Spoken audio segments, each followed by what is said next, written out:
हाँ जी दोस्तों, the great Indian election festival is on it's way. ECI ने announcement कर दी है कब इलेक्शंस होने हैं, कुछ फेजेस बनाए गए हैं और रिजल्ट डिक्लेयर हो जाना है जून में। तो ये जो ग्रेट इंडियन इलेक्शन फेस्टिवल है, ये नाम कहां से आया? बहुत बड़े स्कॉलर्स हैं, कुछ अमेरिकन स्कॉलर्स हैं जिन्होंने ये नाम दिया था the great Indian election festival. क्यों ऐसा कहा जाता है? किसी ने, आप में से न्यूटन मूवी देखी है? बहुत जबरदस्त फिल्म है। उस मूवी में देखना कि कैसे ट्राइबल एरियाज, नक्सलवादी एरियाज में जाके भी इलेक्शन कमीशन इलेक्शंस करवा रही है। फिर आप देखो कि कैसे हिमाचल के दूर गांव में सिर्फ एक वोटर के लिए पूरा पोलिंग सिस्टम लेके जाया जाता है। और फिर आप देखोगे कि कैसे, अब आप देख रहे हो कि कैसे ए सी पॉलिटिकल पार्टी वाले बी में जा रहे हैं, ए पॉलिटिकल पार्टी वाले बी में जा रहे हैं। चल रहा है ना कुछ ऐसा। तो यहां पे आपको क्या नहीं लगता this great Indian election festival need some regulation?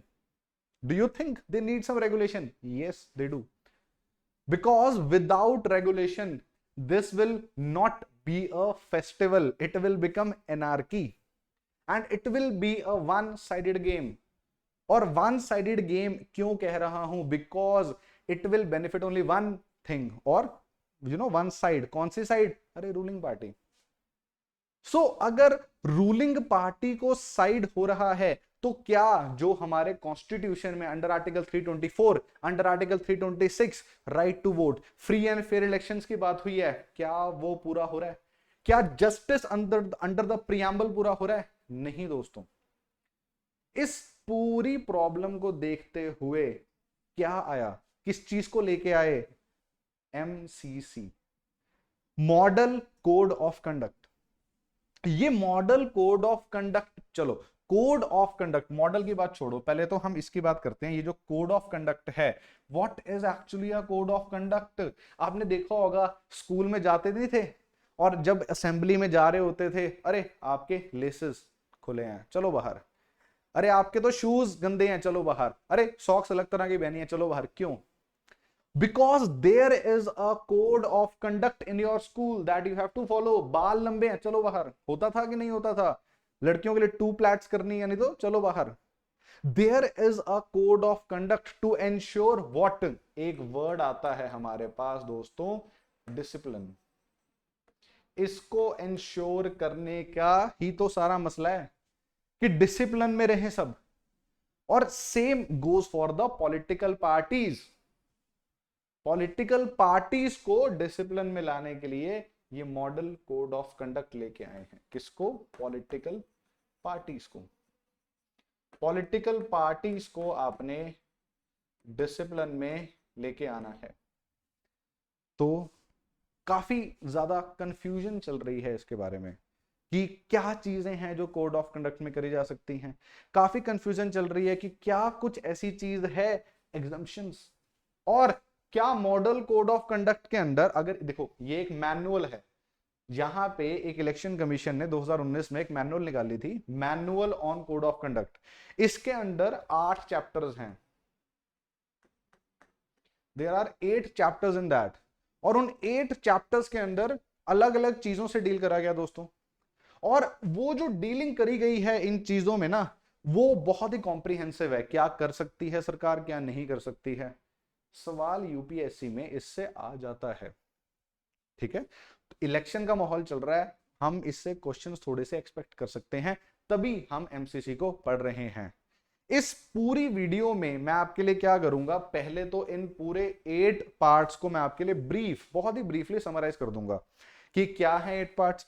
फिर मैं आपको क्या बताऊंगा, what is the status of MCC. Status का मतलब क्या है? अरे भाई, अगर एमसीसी के 8 पार्ट्स की उल्लंघना करती है कोई पॉलिटिकल पार्टी, क्या तुम हाईकोर्ट जा सकते हो? बताओ कमेंट्स में, हाईकोर्ट जा सकते हो? दूसरा, what is the scope of MCC. Scope का मतलब क्या है? कहां कहां लगेगा? क्या सिर्फ जनरल इलेक्शंस में लगता है? क्या सिर्फ स्टेट इलेक्शंस में लगता है? क्या ये पंचायती इलेक्शंस में भी लगता है? बताओ कमेंट्स में, क्या लगता है तुम्हें? क्या ये पीआरआई इलेक्शंस में लगता है? बताइए। पंचायती राज इलेक्शंस में एमसीसी लगता है। तो दोस्तों यही सब चीजें हम इस वीडियो में डिस्कस करेंगे। आपको लगता है, अगर आपको ये सब आता है तो आप इस वीडियो को बंद कर सकते हो, बट अगर आपको लगता है दैट आपको ये चीज नहीं पता है, this video might be knowledgeable for you, so you may continue with me. ठीक है दोस्तों, तो आइए शुरू करते हैं एमसीसी। ओके, चलो सबसे पहले व्हाट इज एमसीसी, क्या है भाई, किस बला का नाम है ये एमसीसी। तो देखो कुछ नहीं है दोस्तों, ये क्या था, एक बाइंडिंग, देखो जरा बाइंडिंग और आगे क्या लिख दिया, एथिकल कोड है। एक बाइंडिंग एथिकल कोड है जो कैसे बना था, consensus among all the political parties to facilitate a level playing field. दोस्तों लेवल प्लेइंग फील्ड क्यों बनानी है, बिकॉज हमें फ्री एंड फेयर इलेक्शंस करवाने हैं। फ्री एंड फेयर इलेक्शंस कभी भी लेवल प्लेइंग फील्ड के बिना नहीं हो सकते हैं। सोचो अगर लेवल प्लेइंग फील्ड का मुद्दा ना होता तो जो रीसेंट जजमेंट आई है इलेक्टोरल बॉन्ड्स पे, क्या वो जजमेंट आती, लेवल प्लेइंग फील्ड ही तो क्रिएट करनी है, तभी तो इलेक्टोरल बॉन्ड्स को अनकॉन्स्टिट्यूशनल डिक्लेयर करा अभी हमारे सुप्रीम कोर्ट ने। हम कुछ भी सह सकते हैं but we can not encourage this अगर लेवल प्लेइंग फील्ड नहीं होगी। और आप खुद थोड़ा सा सोच के देखो कि लेवल प्लेइंग फील्ड क्यों नहीं है, बिकॉज रूलिंग पार्टी के पास काफी ज्यादा पावर्स हैं, और क्योंकि रूलिंग पार्टी के पास काफी ज्यादा पावर्स हैं, that is why we need a conduct कि रूलिंग पार्टी उस पावर का मिसयूज ना कर सके, उसकी ग्रोस वायलेशन ना कर सके, और अपने दिल पे हाथ रखे, थोड़ी कॉन्शियंस से देखे, क्या करे, एथिकल कोड। लीगल कोड नहीं है, ध्यान से देखो, it is not a legal code. Legal code नहीं लिखा मैंने, कहीं पे भी नहीं है लीगल कोड लिखा, एथिकल कोड। मतलब बताएंगे आपको, मानना चाहिए, मॉरल सैंक्शन है एक तरह का, बट सजा नहीं हो सकती। ठीक है, आगे देखेंगे, डिटेल में जाएंगे। उसके बाद क्या है, इशू कौन करता है इसको, इलेक्शन कमीशन ऑफ इंडिया। अब यहां पे यूपीएससी क्या तुम्हें कर सकती है, तुम्हें बोलेगी अच्छा जी सेंट्रल गवर्नमेंट इशू करती है, अच्छा जी अगर एमएलए के इलेक्शन है स्टेट गवर्नमेंट इशू करती है, तो क्या ये सही है, गलत, ये दोनों बिल्कुल गलत है, दोनों बिल्कुल गलत हो जाएंगे। सिर्फ और सिर्फ इलेक्शन कमीशन इशू करता है अंडर इट्स एग्जीक्यूटिव पावर्स। ठीक है, और अगर मेंस का क्वेश्चन निकालना है तो देखो ये मेंस के क्वेश्चन के लिए डेफिनेशन दे दी गई है, it is a set of norms of guidance during election period. अब ये देखो जी, एक केस हुआ था बड़ा जबरदस्त, आपने सुना होगा, नोएडा में, नोएडा में एक पॉलिटिकल पार्टी ने एक बहुत बड़ा ग्राउंड बनाया और उसमें एलिफेंट्स एलिफेंट्स लगा दिए, तुमने सुना होगा ये केस। जब उन्होंने एलिफेंट्स लगाए तो उसके खिलाफ एक ऑपोजिशन पार्टी के जो मेंबर हैं वो गए सुप्रीम कोर्ट, और उन्होंने वहां, सॉरी हाई कोर्ट गए, और उन्होंने वहां जाके दलील करी कि देखो जी ये जो एलिफेंट्स लगाए जा रहे हैं it is against the model code of conduct. तो उस पॉलिटिकल पार्टी ने भी पता क्या करा, मॉडल कोड ऑफ कंडक्ट तो लागू ही नहीं हो रहा क्योंकि it is not an election period. दोस्तों क्या फैसला होगा इस चीज का, अब बताओ क्या model code of conduct only election period में लगता है, आंसर इज यस।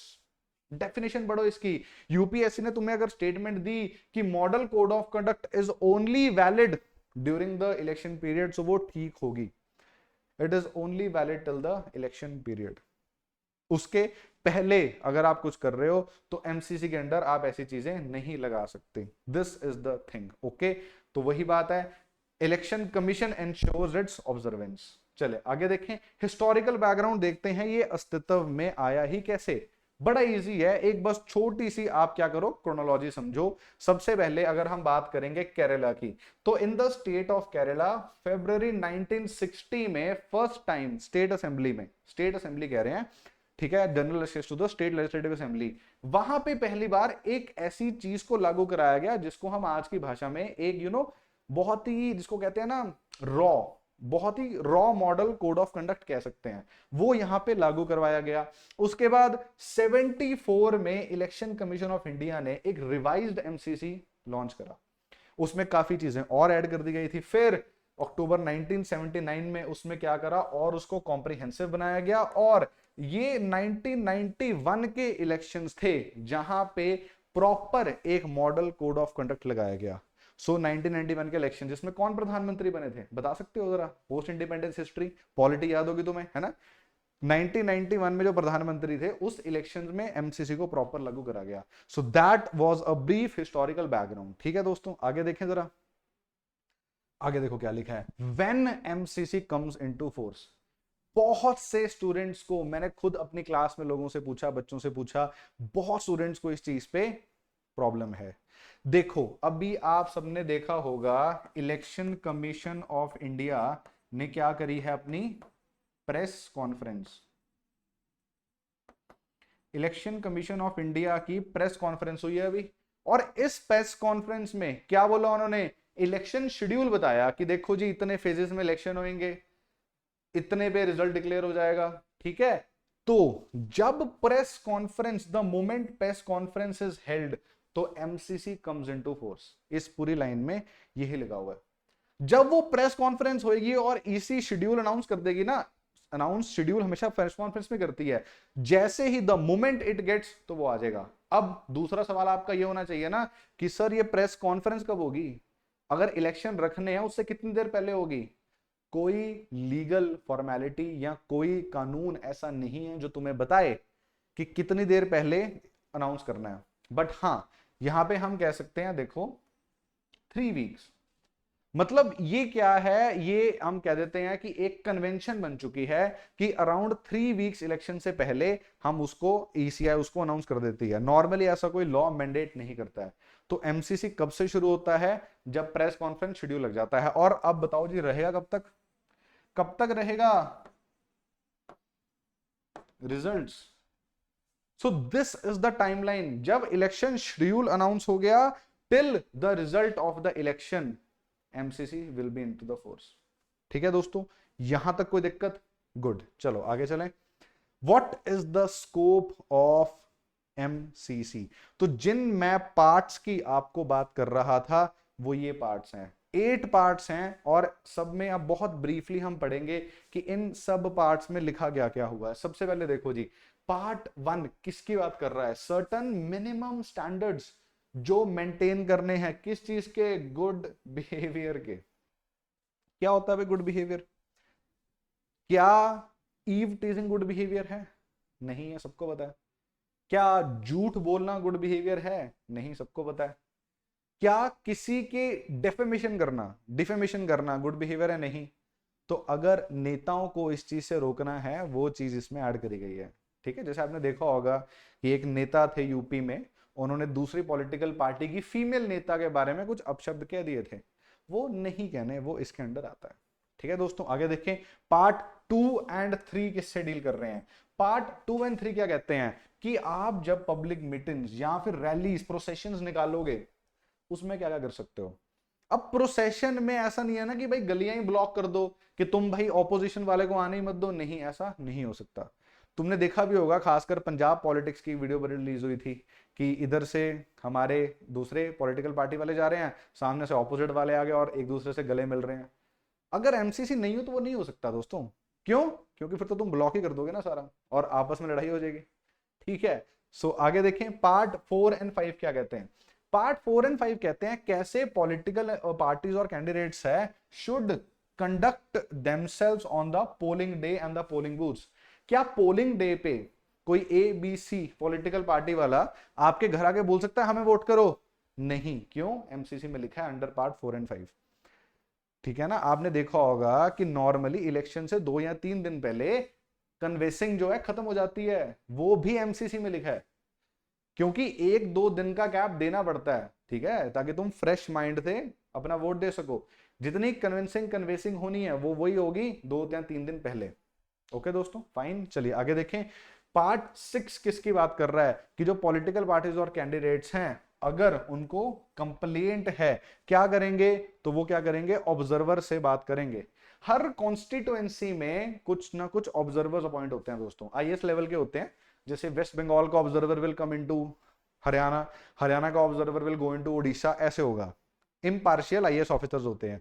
ये जो ऑब्जर्वर्स हैं, जो अपॉइंट करता है इलेक्शन कमीशन, इनके पास बड़ी पावर है।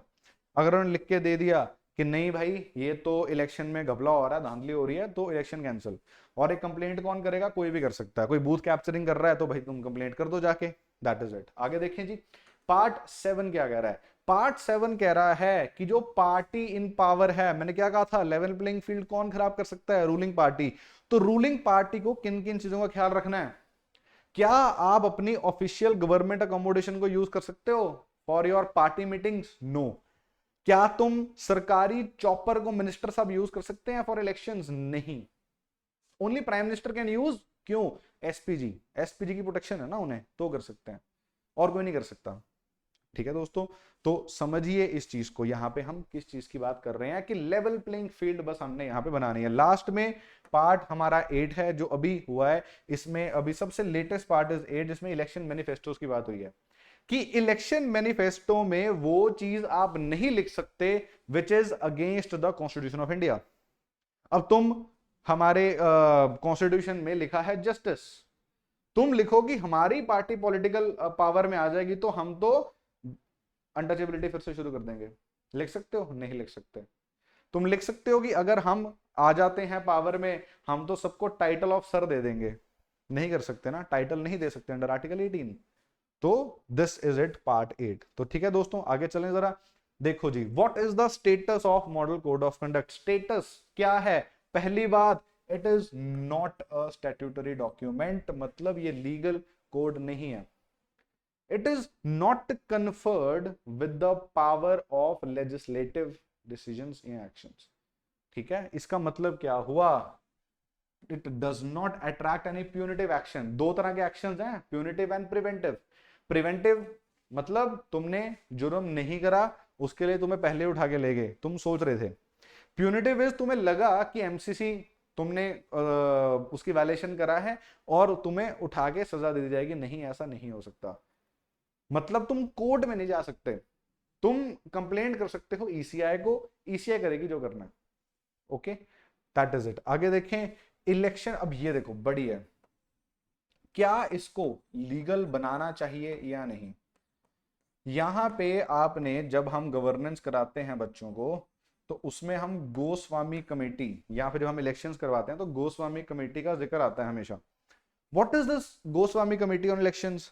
इसमें इलेक्शन कमीशन ऑफ इंडिया ने खुद जिक्र करा था कि भाई जी आप जो है इसको लीगल कर दो एमसीसी को। बट आज के टाइम पे अगर आप इलेक्शन कमीशन से बात करोगे, इलेक्शन कमीशन क्या कह रही है? लीगल करना नहीं है एमसीसी को। क्यों भाई? अब रीजन क्यों चेंज हो गया? तो आज के टाइम पे पता क्या कहती है इलेक्शन कमीशन ऑफ इंडिया? कहते हैं अगर तुम इसको लीगल कर दोगे तो क्या कोर्ट्स वाला प्रोसेस नहीं शुरू हो जाएगा?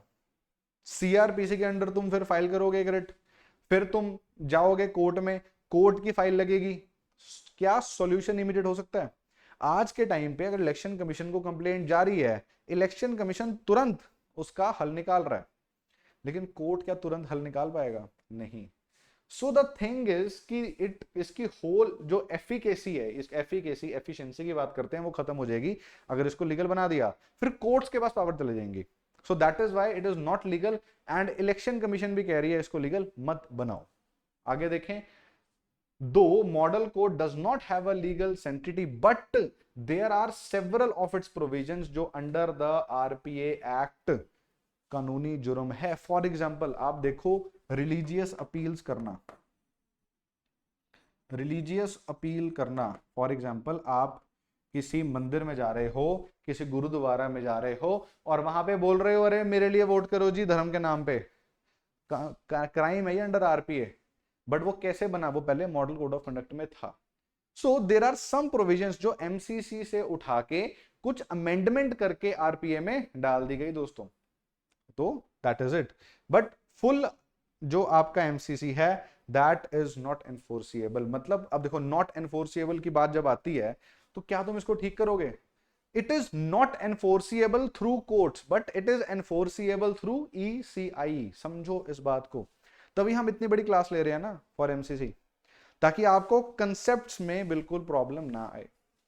ठीक है जी, चलिए अब देखें स्टेटस ऑफ एमसीसी क्या है। देखो जी, अब है क्या, एमसीसी को इशू कौन कर रहा है? Election commission under the executive powers. Okay, ये देखो, ये लाइन अगर आपको प्री में आएगी, मैंने ये बच्चों को दिखाई लाइन, और सर वो सब बच्चे बोलते हैं सर ये लाइन गलत है, क्योंकि इसकी कुछ फॉर्मेशन ही लाइन की ऐसे करी गई है। बट ये लाइन मेरी अपनी बनाई हुई नहीं है, ये 2019 के मैनुअल में लिखी है, और अगर ये लाइन तुम्हें आए प्री में तो इट इज करेक्ट।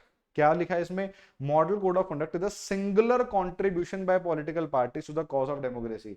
एक लौता कंट्रीब्यूशन है पॉलिटिकल पार्टीज का, और तो भाई उन्होंने कहा कि बाकी तो कंट्रीब्यूशन नहीं है, कुछ काम ही खराब करा है इन्होंने, but this is a singular contribution of political parties. तो ये लाइन ठीक है, अगर ये लाइन आती है तो इसको टिक मार्क करके आना है। ओके चलो जी, उसके बाद पब्लिक ओपिनियन के सपोर्ट से इलेक्शन कमीशन एमसीसी को लागू करवाती है, ये बात आ रही है। उसके बाद वही सेम चीज, to ensure the level playing field. Level playing field, बार बार शब्द आप सुनेंगे। आज आगे देखो जी, ड्यूरेशन ऑफ द एप्लीकेशन में समझा चुका हूं, टिल प्रेस कॉन्फ्रेंस से लेके रिजल्ट तक ये यहां पे रहेगा, ठीक है। और रिजल्ट कौन डिक्लेयर करता है? बाय इलेक्शन में रिटर्निंग ऑफिसर। तो जब रिजल्ट डिक्लेयर हो रहा है उसके बाद एमसीसी आपका हट गया। There is no special notification कि आज से एमसीसी लागू हो रहा है, और there is no special notification कि एमसीसी जो है अब से हटाया जा रहा है, ऐसा कुछ नहीं होता।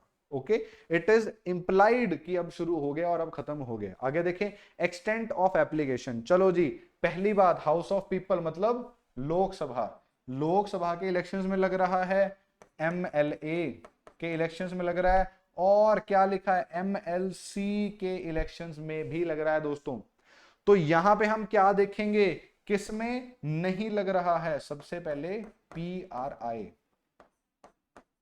अर्बन लोकल बॉडीज, इनके इलेक्शंस में नहीं लग रहा है एमसीसी। तो तुम्हें यूपीएससी यही पूछेगी और कंफ्यूज करेगी, क्या पीआरआई में एमसीसी लग सकता है? नहीं। ठीक है दोस्तों, तो इस चीज का आपने ख्याल रखना है, यहां पे नहीं लगता। MLCs, MLAs and Lok Sabha elections. चलो जी, तो यहां पे लगेगा। अब तुम यहां देखो, कहीं यहां पे राज्यसभा लिखा है?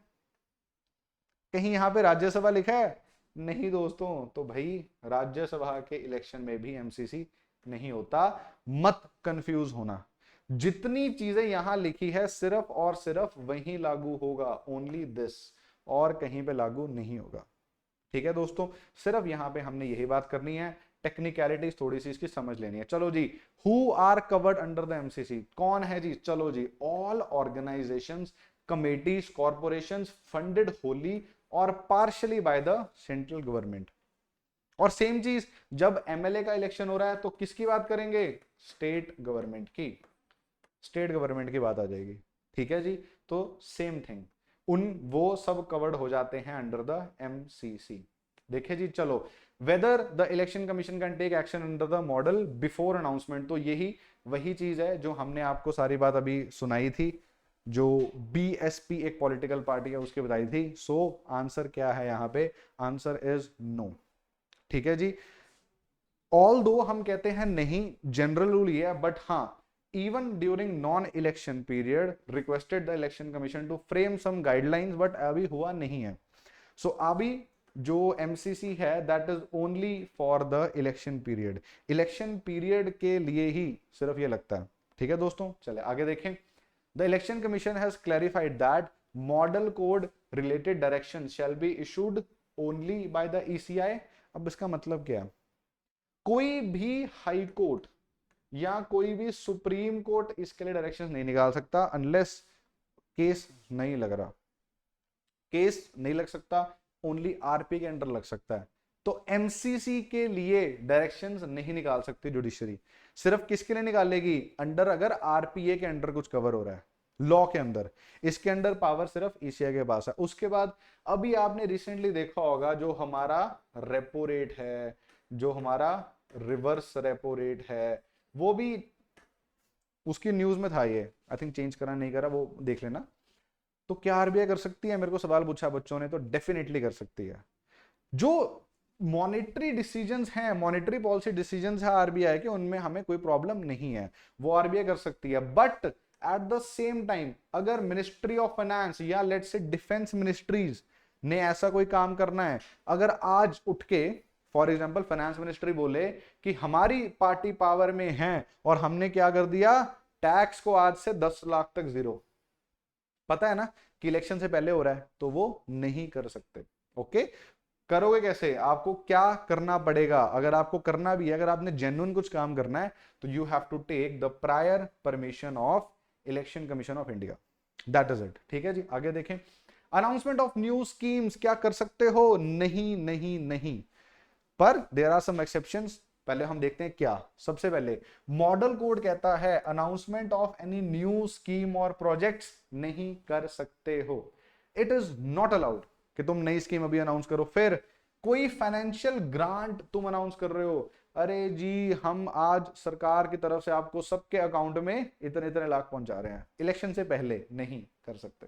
उसके बाद मेक प्रोमिसेस, देंगे, थोड़ी देर में दे देंगे। अब तुम बोलोगे कि अच्छा जी वो तो बड़े प्रोमिसेस हुए थे, तो वो इसकी वायलेशन में क्यों नहीं आए, क्योंकि इलेक्शन कमीशन इसको एनफोर्स तो इलेक्शन कमीशन कराएगी ना। बट अगर तुम्हें ये आए न्यू स्कीम्स, और सरकार ने तो नहीं वादा करा था ना, वो तो उस टाइम ऑपोजिशन में थे, तो टू थिंग्स यहां पे देखनी है। फिर ले फाउंडेशन स्टोन्स, नींव पत्थर नहीं रख सकते हो, बट इसमें यहां पे एक एक्सेप्शन है, इसको याद रखना, it can be led by civil servants. अगर बहुत ही जरूरी है कि भाई अगर पत्थर रखना ही है नींव पत्थर, तो कैबिनेट सेक्रेटरी, चीफ सेक्रेटरी, इनसे रखवा दो, वो जायज है। मंत्री नहीं रख सकते, ठीक है, इलेक्टेड जो है वो नहीं रख सकते। उसके बाद make any promise of construction of roads, provision of drinking water and all चीज, ठीक है, ये तो बट ऑब्वियस सी चीज है। आगे देखो जी क्या लिखा हुआ है यहाँ पे। Okay, let's say this again, what work can continue, मतलब एक्सेप्शंस की बात आ रहे हैं, ऐसे वर्क प्रोजेक्ट्स जो actually started on the ground before obtaining, after obtaining और नेसेसरी सैंक्शंस, पहले ही शुरू हो चुका है, पैसा आ चुका है, बिल्कुल ठीक है। बेनिफिशियरी प्रोजेक्ट्स हैं, अरे भाई पानी का नलका लगाना था, एक स्कीम पहले से चलती आ रही है तो वो चलती रहेगी, कोई दिक्कत नहीं है, ये एक्सेप्शन यूपीएससी पूछेगा। उसके बाद मनरेगा जो है, मनरेगा के अंदर प्रोजेक्ट्स चलते हैं, उनको तो 100 डेज का एटलीस्ट देना ही है ना तुम्हें वर्क, तो तुम क्या करोगे, उनसे तो काम करवाते रहोगे, वो चाहे बीच में आए या ना है कोई फर्क नहीं पड़ता। उसके बाद there shall be no bar to release of funds for the completed portion of any work.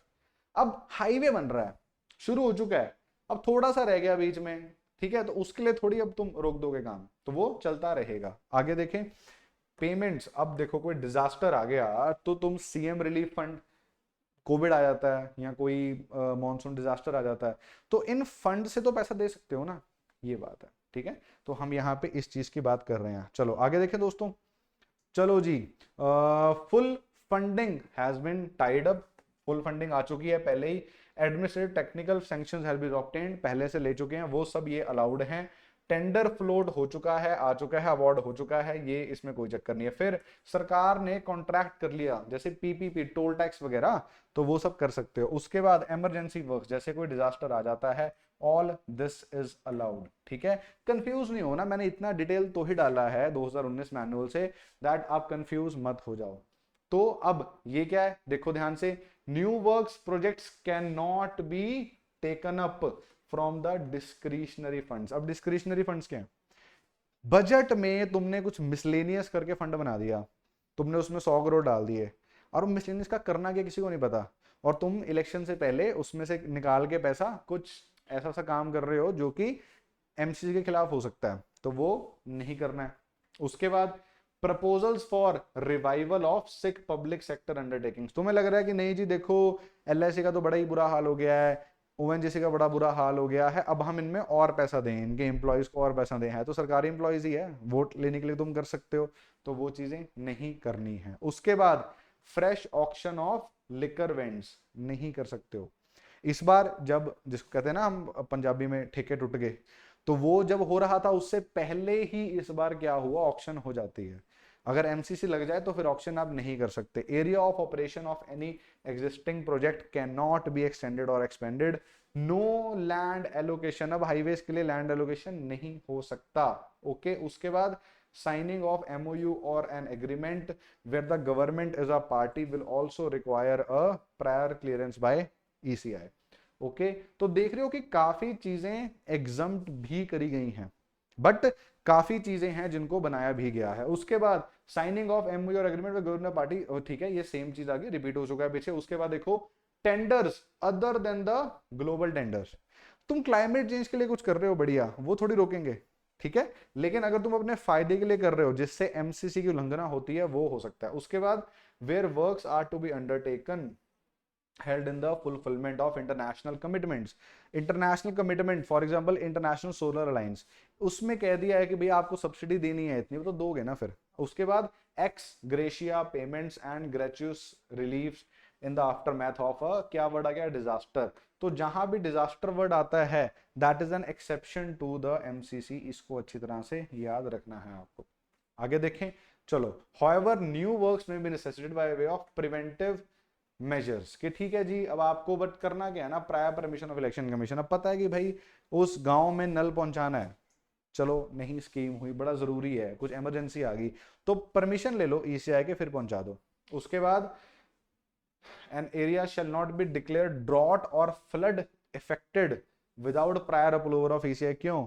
अगर तुम उसको ड्रॉट और फ्लड इफेक्टेड डिक्लेयर कर दोगे ना दोस्तों, तो तुम उसमें बहुत ज्यादा पैसा दे सकते हो। May be it's a crucial area for the political party, ruling party, तो तुमने जीतना है तो तुम वहां पे और पैसा दोगे, ठीक है, तो वो नहीं करना। उसके बाद सेलेक्टिव असिस्टेंस, ये शब्द को बहुत ध्यान से देखना, ये पहले भी पूछा हुआ है पेपर में, कहीं सेलेक्टिव असिस्टेंस अगर लग रहा है कि इसको ज्यादा तवज्जो दी जा रही है तो वो नहीं देंगे। अब ये देखो जी, ये बहुत, अभी जैसे आपका एचपीएस का पेपर आया तो काफी बच्चों ने हमसे सवाल पूछे कि सर एचपीएस का पेपर आ चुका है लेकिन एमसीसी लगा हुआ है, तो ये आपका जवाब आपको यहां मिलेगा कि रेगुलर रिक्रूटमेंट अपॉइंटमेंट या promotion through UPSC, state public service commissions और एसएससी भी, या फिर एनी अदर स्टैट्यूटरी अथॉरिटी, अगर एलआईसी वगैरह भी पेपर निकाल देते हैं तो भाई कोई उसमें दिक्कत नहीं है।